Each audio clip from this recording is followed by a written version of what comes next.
अस्सलाम वालेकुम स्टूडेंट्स आज एनाटॉमी फार्मेसी टेक्नीशियन का जो लास्ट वाला लेक्चर जिसका नाम ह्यूमन रिप्रोडक्टिव सिस्टम है। इसमें ज़्यादा बार तो एमसीक्यूज ही आए हैं, लेकिन एक बार इसका क्वेश्चन भी आया था स्टूडेंट्स। तो आपने इसी तरह ह्यूमन रिप्रोडक्टिव सिस्टम के क्वेश्चन भी याद करना है। मेल रिप्रोडक्टिव सिस्टम होता है, फीमेल रिप्रोडक्टिव सिस्टम होगा, ठीक है। तो सबसे पहले हमारे पास देखें मेल रिप्रोडक्टिव सिस्टम के ऑर्गन के नाम। सबसे पहले तो हमारे पास आएगा जी टेस्टिस, ठीक है। फिर urethra, penis, prostate gland, seminal vesicle और सैक्रोटम, ये वाले ऑर्गन्स के नाम होते हैं। ये आपने इसी तरह याद करने हैं। हम इनको आगे बार बार साथ में कर लेते हैं। देखें यूरेथ्रा क्या था। Urethra is a narrow fibro muscular tube. अगर आपने फाइब्रो मस्कुलर याद करना है लफ्ज़, ठीक है, नहीं तो रहने दें। आपने लिखना है urethra is narrow tube that conduct urine, जो क्या करती है, पेशाब भी लेती है। एक्सटीरियर ऑफ द बॉडी, जिसम से बाहर निकालती है, आपको पता ही है। फ्रॉम ब्लैडर एंड सीमन, और सीमन को भी बाहर निकालती है, ठीक है। तो ये हमारे पर लिखा कि यूरेथ्रा एक ऐसी नाली है जो यूरिन को भी जिस्म से बाहर निकालेगी और सीमन को भी बाहर निकालती है। अब ये प्रोस्टेट ग्लैंड है, ये एमसीक्यू आता होता है, आपको डायग्राम के अंदर नजर आ रहा है जी। ये ओवल शेप होते हैं, इसकी शक्ल ऐसी होती है जैसे कि अंडे की तरह की होती है, ठीक है। विद राउंड टिप आपको डायग्राम में नजर आ रहा है जी। इसके बाद लिखा जी surrounding the base of bladder, जो ब्लैडर होता है उसकी जो बेस बुनियाद है ना, उसको इसने घेरा होता है, ठीक है। डायग्राम में आपको देखिए ऊपर ब्लैडर मौजूद है, नीचे ये मौजूद है जी। इट हैज़ टू लोब, इसकी दो लोब होती हैं जो दोनों साइडों पर मौजूद होगी। आगे हमारे पास आगे जी सेमिनल वेजिकल। सेमिनल वेजिकल जो होती हैं, these are two lobulated sac present between bladder and rectum. Diagram के अंदर आपको नजर आ रहा है जी, दूसरी डायग्राम के अंदर यहाँ पर ये बताएगा सेमिनल वेजिकल ऐसी नालियाँ हैं जो कहाँ पर मौजूद होगी, ब्लैडर और रेक्टम के दरमियान मौजूद होती हैं। इसके बाद सेक्रोटम। सेक्रोटम क्या है, वो वाली नाली, वो वाली थैली जिसके अंदर हमारे टेस्टिस मौजूद होते हैं। यहाँ पे ये लिखा scrotum, it is thin sac of skin, ये स्किन की एक बारीक सी थैली है। डिवाइड इनटू टू कंपार्टमेंट, ये दो हिस्सों में इसको तकसीम किया गया आता है और हर थैली के अंदर एक टेस्टिस होता है, ठीक है। Each contain one of the testis.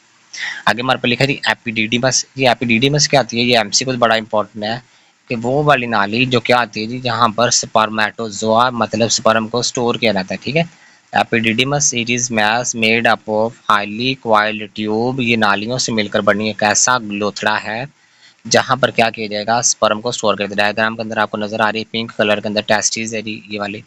और आगे लिखा है हमारे पास जी टेस्टिस जो होते हैं जी, वो वाले ऑर्गन है जहाँ पर spermatozoa and male sex hormone testosterone बनते हैं, ठीक है। मेल का हार्मोन टेस्टोस्टेरोन है, वो बनते हैं जी टेस्टिस के अंदर। जब ये स्पर्म बन जाएंगे तो इनको स्टोर कहाँ किया जाएगा, एपिडिडिमस में। और एपिडिडिमस से फिर ये क्या करेंगे, ये वाले जो स्पर्म होते हैं वो यूरेथ्रा के जरिए बाहर निकल जाते हैं। इसके बाद हमारे पास आगे फीमेल रिप्रोडक्टिव सिस्टम, ये अलग-अलग क्वेश्चन दोनों आएंगे। इसी तरह हमारे पास लिखा है फीमेल रिप्रोडक्टिव सिस्टम के दो ऑर्गन होते हैं, एक्सटर्नल ऑर्गन और इंटरनल ऑर्गन। एक्सटर्नल ऑर्गन के अंदर आपको नजर आ रहा है डायग्राम के साथ साथ, जहाँ पर नंबर 1 लिखा है वहाँ पर वेजाइना स्टार्ट हो जाती है। वेजाइना के बाद जो दूसरा सी पोर्शन है उसका नाम होता है सर्विक्स। लेकिन ये हमारे पास सर्विक्स जो होता है वो इंटरनल में आ जाएगा, तो हमने लिखना है लेबिया माइनोरा, लेबिया मेजोरा, ये दोनों होते हैं। हाइमन एक पर्दा होता है और क्लेट्रोस ये वाला होता है, ठीक है। ऑर्गन के नाम ऐसे ही आपने ज़हन में रखने हैं जी। आगे ये वेजाइना क्या है, यहाँ से एमसीक्यू आता है जी। इट इज़ मस्कुलर ट्यूब, और इसके अंदर ब्लड वेसल्स मौजूद होती हैं। और ये क्या आती है, एक्सटीरियर फ्रॉम द वोल्वा, ये वोल्वा से बाहर की साइड पर होगी, यूट्रस के करीब, ठीक है। It is situated behind bladder urethra and in front of rectum and anal canal, anus के आगे वाली साइड के ऊपर ये वाला मौजूद होगा। तो आपने इसको ऐसे एमसीक्यूज में कर लेना है। हाइमन, ये बड़ा इंपॉर्टेंट है एमसीक्यू, ये एक दो दफ़ा आया हुआ है जी। हाइमन स्किन का एक ऐसा पर्दा है जिसने वजाइनल ओपनिंग को कवर किया होता है, इसका नाम होता है जी हाइमन कहते हैं, ठीक है। आगे इंटरनल ऑर्गन के अंदर आपको यूट्रस आती है जी। यूट्रस के बाद दो ओवरीज हैं जो आपको येलो कलर में नजर आ रही है डायग्राम के अंदर, वो ओवरीज हैं। और यूट्राइन ट्यूब है जिसका नाम फिलोपियन ट्यूब भी कहते हैं, और मेमरी ग्लैंड भी होते हैं, ठीक है। ओवरीज होती हैं, आप देखें फीमेल के अंदर दो ओवरी होती हैं, येलो कलर में आपको नजर आ रहा है दोनों साइडों पर, ये अंदर वाली साइड पर होंगी। दीज आर टू ओवरीज, और क्या करती हैं जी, अंदर वाली साइड के ऊपर यूट्रस की दोनों साइडों पर मौजूद होंगे। नीचे वाली लाइन इसकी एमसीक्यू है कि ओवरी का जो वेट होता है ना, वो 4 से लेकर 8 ग्राम तक सिर्फ होता है, ठीक है। थोड़ी छोटी सी होती है जहाँ पर अंडे बनते हैं। और ओवरीज का जो शक्ल होती है वो ऐसी होती है जैसे कि बादाम की शक्ल, ठीक है, आलमंड शेप होता है। आगे हमारे पास ये यूट्रस आ गया, और यूट्रस के बाद हमारे पास जी यूट्रस की ये एमसीक्यू है, uterus is also known as वॉर्म्स कहते हैं इसको, ठीक है, इसको बच्चादानी भी कहा जाता है, ठीक है, तो ये वाला it is also known as वॉर्म्स। अब ये वाला जो ऑर्गन है जो क्या करता है, प्रोटेक्ट करेगा and nourish the fertilized ovum. जब स्पर्म और एग आपस में मिल जाएंगे तो फर्टिलाइज्ड ओवम बनता है, और वो वाला जो ओवम होता है फिर बाद में एम्ब्रियो में बच्चे में कन्वर्ट हो जाता है, ठीक है। तो ये वो वाला ऑर्गन है जो क्या करेगा, फर्टिलाइज्ड ओवम की हिफाजत भी करता है और वहाँ पर बच्चे की मुकम्मल जो होती है वो ग्रोथ भी होती है। आगे हमारे पास जो तीसरे नंबर पर इसका एमसीक्यू, इसका जो वजन होता है वो 30 से लेकर 40 ग्राम तक इसका वजन है जी। और ये कहाँ पर मौजूद होगी, रेक्टम के पीछे वाली साइड पर और यूरिनरी ब्लैडर के दरमियान होती है, ठीक है।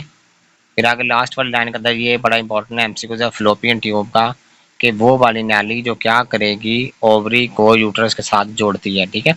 यहाँ पर लिखा है it is narrow tube that connect the ovaries with uterus. और ये लास्ट वाली लाइन बड़ा इंपॉर्टेंट है एमसीक्यू है कि फर्टिलाइजेशन कहाँ पर होगी, स्पर्म और एग कहाँ पर मिलते हैं, वो फ्लोपियन ट्यूब के अंदर मिलते हैं, ठीक है। फ्लोपियन ट्यूब में मिलेंगे और फिर वो उनकी क्या आती है जी, फर्टिलाइजेशन, और फिर वो आगे से क्या बनेगा जी, आगे बेबी बनता है, ठीक है। और वहाँ से आगे जब फर्टिलाइज हो जाएगा फिर वो यूट्रस के पास आता है और यूट्रस के अंदर फिर वो अपनी ग्रोथ जो होती है वो कंप्लीट करता है, ठीक है स्टूडेंट।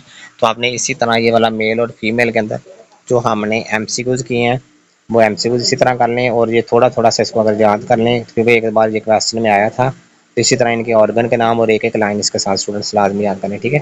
तो आज हमारी एनाटॉमी की बुक कंप्लीट हो गई है। इंशाल्लाह हम जो अगली जो सीरीज़ होगी उसके अंदर हमने शॉर्ट क्वेश्चन करने हैं, तो इंशाल्लाह वो भी आपको शॉर्ट क्वेश्चन साथ साथ में डिस्कस कर दिए जाएंगे।